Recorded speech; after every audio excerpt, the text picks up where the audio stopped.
तो आज का हमारा टॉपिक है सामाजिक परिवर्तन। ठीक है, ये थर्ड सेमेस्टर वाले बच्चों का टॉपिक है सामाजिक परिवर्तन।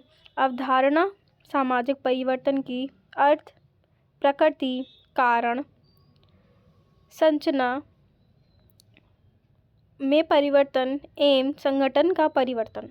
ठीक है, हमें ये सब टॉपिक इसमें पढ़ने हैं आगे जाके। तो सबसे पहले हम पढ़ेंगे सामाजिक परिवर्तन की अवधारणा। ठीक है, तो सामाजिक परिवर्तन की अवधारणा का अर्थ क्या है, ये 2 मार्क्स में आ सकता है कि सामाजिक परिवर्तन क्या है। तो सामाजिक परिवर्तन का अर्थ है समाज की संरचना, व्यवहार,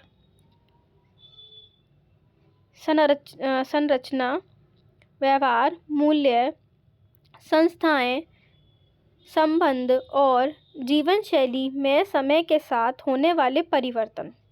ठीक है, जो समाज होती है उसमें व्यवहार, उसकी संबंध और जीवन जो शैली होती है हमारी पूरी, उसके साथ होने वाली परिवर्तन को हम सामाजिक परिवर्तन बोलते हैं। ठीक है, सरल शब्दों में समाज जैसा था, ठीक है, जैसे पहले था, उससे अलग होने की प्रक्रिया ही सामाजिक परिवर्तन है।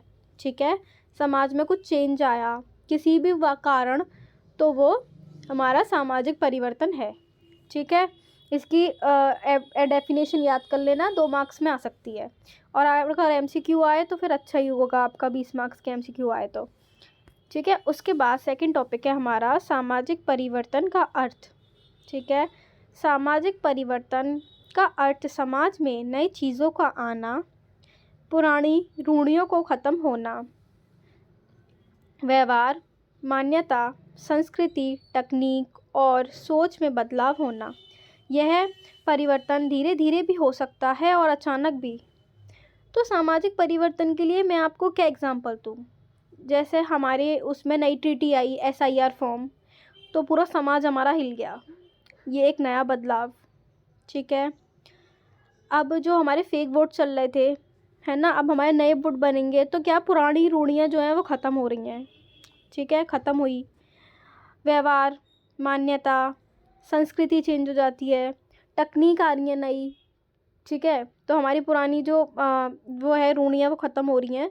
तो इसी सब बदलाव को हम सामाजिक परिवर्तन बोलते हैं। यह धीरे धीरे भी हो सकता है।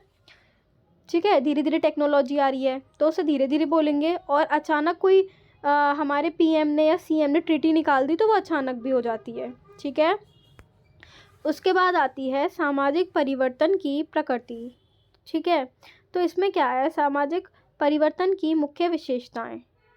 ठीक है, अनिवार्य और सार्वभौमिक। ठीक है, पहला पॉइंट आता है अनिवार्य और सार्वभौमिक। हर समाज में परिवर्तन होता है। ठीक है, तो क्या अलग अलग समाज में अलग अलग परिवर्तन हो रहा है, तो कुछ लोग क्या उसे अनिवार्य समझेंगे और कुछ लोग उसे सार्वभौमिक समझेंगे। ठीक है, सेकंड पॉइंट है धीमी या तेज़। तो कहीं धीरे कहीं तेज़ से परिवर्तन आना, उसे धीमी या तेज़ पॉइंट में बोलेंगे। उसके बाद है अविराम। ठीक है, मतलब अविराम मतलब कंटिन्यूअस, यह कभी रुकता नहीं है, कंटिन्यूअस चलता ही रहता है। जैसे हमारी टेक्निक आ रही है नई, चलती ही रहती है, तो यह कभी रुकता नहीं है। हमारे साइंटिस्ट कभी नहीं रुका है, वो आगे आगे आगे आगे बहुत ज़्यादा डेवलप हो रहे हैं। उसके बाद है विविध दिशाओं में, आर्थिक, राजनीतिक, संस्कृत और टेक्निकी आदि क्षेत्रों में। ठीक है, बहुत जगह हमारे सामाजिक परिवर्तन हो रहे हैं, सांस्कृतिक भी हो रहे हैं, राजनीतिक भी हो रहे हैं, तकनीकी भी हो रहे हैं और आर्थिक भी हो रहे हैं। ठीक है, जटिल प्रक्रिया।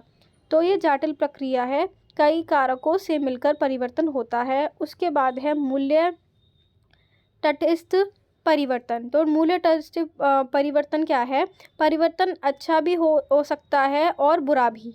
ठीक है, तो परिवर्तन अच्छा भी हो सकता है, हमारे जैसे हमारी कोई सोशली हमारे समाज में कोई परिवर्तन आया तो वो अच्छा भी हो सकता है और बुरा भी हो सकता है, उसे हम मूल्य तटस्थ बोलेंगे। ठीक है, वैल्यू न्यूट्रल। उसके बाद आता है कारक परक। तो जो कारण परक है, कारण परक मतलब कैजुअल। ठीक है, इसके पीछे हमेशा कोई कारण होता है। अगर कोई चेंज आ रहा है, कोई कैजुअल चेंज आ रहा है, कोई कारण परक आ रहा है, तो वो उसके पीछे कोई ना कोई कारण होगा, इसलिए वो चेंज आ रहा है। ठीक है, अब इसके मैंने आपको अवधारणा करा दी, अर्थ करा दिए, प्रकृति करा दी। अब इसके कारण, संरचना और संगठन ये मैं बाद में कराऊंगी नेक्स्ट वीडियो में, ठीक है। अगर कोई चीज़ समझ में नहीं आ रही है, एक्स्ट्रा क्वेश्चन वगैरह पूछने हैं तो तुम कमेंट बॉक्स में मेरे से पूछ लो।